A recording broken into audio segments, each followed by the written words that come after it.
ఇక 'ధీరజ్' రిలీజ్ అయ్యి ఇంటికి రావడంతో మండిపడుతూ శ్రీవల్లి, సుకన్య, భాగ్యం, ఆనందరావు బయట మీటింగ్ పెట్టుకొని ఉంటారు. అసలు నర్మద వేరు కాపురం హడావిడిలో పడిపోయింది. ఈ ప్రేమ పుట్టింటికి వెళ్ళిపోయింది. ఆ ధీరజ్ గాడు జైల్లో పడడం వల్ల ఈ ప్రేమ పుట్టింటికి వెళ్ళిపోయింది. ఇక నేనే ఈ ఇంటికి రాజుని, మంత్రిని అని అనుకున్న టైంలో అసలు ఇంత సడన్‌గా అలా ఎలా జరిగింది? వాడు ఎలా తప్పించుకున్నాడు? అసలు ఆ కేసులో బెయిల్ కూడా రాదన్నారు కదా! వాడు ఎలా బయటకొచ్చాడు? వీళ్ళు ఇలా ఎలా చేయగలిగారు? అని వల్లి మండిపడుతూ ఉంటుంది. ఇంకా వాళ్ళని అప్పుడే భాగ్యం, ఆనందరావు వాళ్ళని చూసి అవునమ్మీ అని అనుకుంటూ ఆనందరావు మేము కూడా చాలా ట్రై చేశాం కదా! అని చెప్తూ ఉంటారు. మేము అక్కడికి వెళ్ళి వాడిని పట్టుకోకుండా చూసాము అని చెప్తూ ఉంటే, మరేమో మీరే హెల్ప్ చేయడానికి వెళ్ళినట్టు చెప్పారు. అసలు మీరు వాళ్ళకి సహాయం చేశారా? లేదంటే వాళ్ళు వాడిని పట్టుకోకుండా చేశారా? అని మాట్లాడుకుంటూ ఉంటారు. అప్పుడే చందు అక్కడికొస్తాడు. బా అని వల్లి చందు వైపు చూస్తూ ఉంటే ఇంకా భాగ్యం, ఆనందరావు వాళ్ళ వైపు చూసి మీరు చాలా మంచి పని చేశారు. మీలో వచ్చిన ఈ మార్పు నిజమే అని నేను నమ్ముతున్నాను. మీరు ధీరజ్‌ని కాపాడడం కోసం నర్మదా వాళ్ళతో కలిసి చాలా కష్టపడ్డారని విన్నాను అని చాలా సంతోషంగా చెప్తూ ఉంటాడు. అవును బా, మా అమ్మ, నాన్న అలా వాడి వెంబడి పడడంతో అమ్మకేమో నడుము పట్టింది. మా నాయనకేమో మోకాలు బెనికిందంట. ఇప్పుడు వాళ్ళు ఎలా పని చేసుకుంటారో ఏంటో.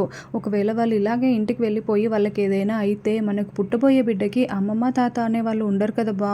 నాకు కొంచెం హెల్ప్ చేయి బా అని అంటూ ఉంటే, అవునా ఏం చేయాలి అని చందు అడుగుతూ ఉంటాడు. మన రైస్ మిల్లులోనే మా నాన్నకి ఏదైనా పనిప్పించు బా అని అంటూ ఉంటే, భాగ్యం కూడా ఆనందరావు, భాగ్యం అందరూ మాట్లాడుతూ అంటే అలా ఇప్పించండి బాబు అని చెప్తూ ఉంటారు. మీరు ఏది చెప్తే అదే చేస్తాను.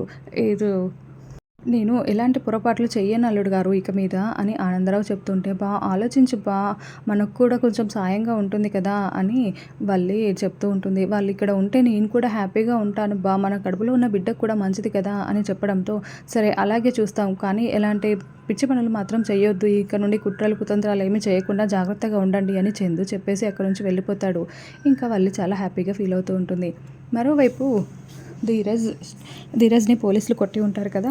కాపడం పెట్టడానికి వేడి నీళ్ళు పట్టుకొని ప్రేమ ధీరజ్ దగ్గరికి వచ్చి కాపడం పెడుతూ ఉంటుంది. ఇంకా ప్రేమ చేతికి కూడా గాయమై ఉంటుంది. నా కోసం ఎందుకే ఇంత చేశావు అని ధీరజ్ వెళ్ళి ఆయింట్మెంట్ తీసుకొని వచ్చి ప్రేమ చేతికి రాస్తూ ఉంటాడు. ఇంకా అప్పుడే నర్మద అక్కడికి వచ్చి నీకోసం నిన్ను బయటికి తీసుకురావడం కోసం వాళ్ళ పుట్టింటికి వెళ్ళి ఒక పెద్ద యుద్ధమే చేసింది తెలుసా తను అని నర్మద చెప్తూ ఉంటే, అవునా వదిన నిజమా అని ధీరజ్ అడుగుతూ ఉంటాడు.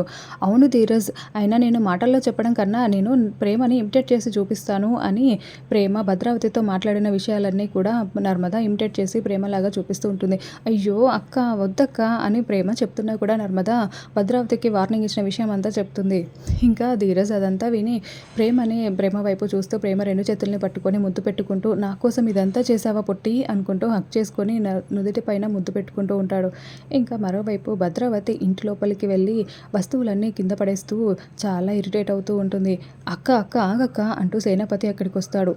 ఏంట్రా అసలు వాళ్ళని మనం ఏం చేయలేకపోతున్నాం, మన విశ్వని వాడు 4 రోజులు జైల్లో ఉంచాడు, మనకు బెయిల్ కూడా రాకుండా చేశాడు, కానీ కనీసం వాడి కొడుకుని ఆ ధీరజ్ గారిని ఒక్కరోజు కూడా జైల్లో ఉంచలేకపోయాంరా అని అనుకుంటూ మండిపడుతూ ఉంటారు. అప్పుడేమో ఆ కూలోడికి ఏదైనా అపాయం చేద్దామని చూస్తే వేదవతి అడ్డుగా నిలిచింది. ఇప్పుడేమో ఈ ప్రేమ వాడికి అడ్డుగా ఉండడం వల్లే అక్క మనం ఏం చేయలేకపోతున్నామని సేనాపతి కూడా చెప్తూ ఉంటాడు. అవునరా, ఆ ధీరజ్ గారిని ఏదో ఒకటి చేసి ఆ ప్రేమని మన ఇంటికి తీసుకొచ్చుకోవాల్సిందే అని భద్రావతి చాలా గట్టిగా చెప్తూ ఉంటుంది. మరోవైపు ఇంకా చందు ఆఫీస్కి రైస్ మిల్లుకి వెళ్ళేటప్పుడు వల్లి దగ్గరికి వస్తాడు. ఏంది బా ఇలా వచ్చావు అని వల్లి అడుగుతూ ఉంటుంది. బాక్స్ అంతా రెడీ చేసి అక్కడే పెట్టాను బావ, తీసుకొని వెళ్ళు, బాగా తిను అని చెప్తుంది. సరే వల్లి వెళ్ళొస్తాను అని చందు వెళ్తూ ఒక 2 అడుగులు వేసి మళ్ళీ వెనక్కి తిరిగి చూస్తూ ఉంటాడు.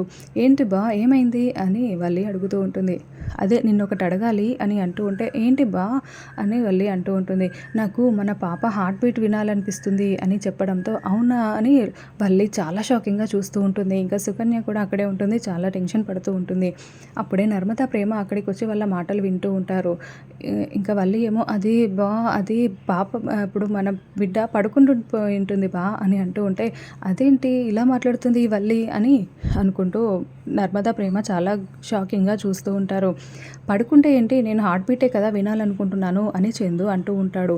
ఇంకా వల్లి నసుగుతూ ఉంటుంది. అది కాదబ్బా అది ఇది అని అంటూ ఉంటే, ఎందుకు ఇలా నసుగుతుంది అని వాళ్ళు అనుకుంటూ ఉంటారు.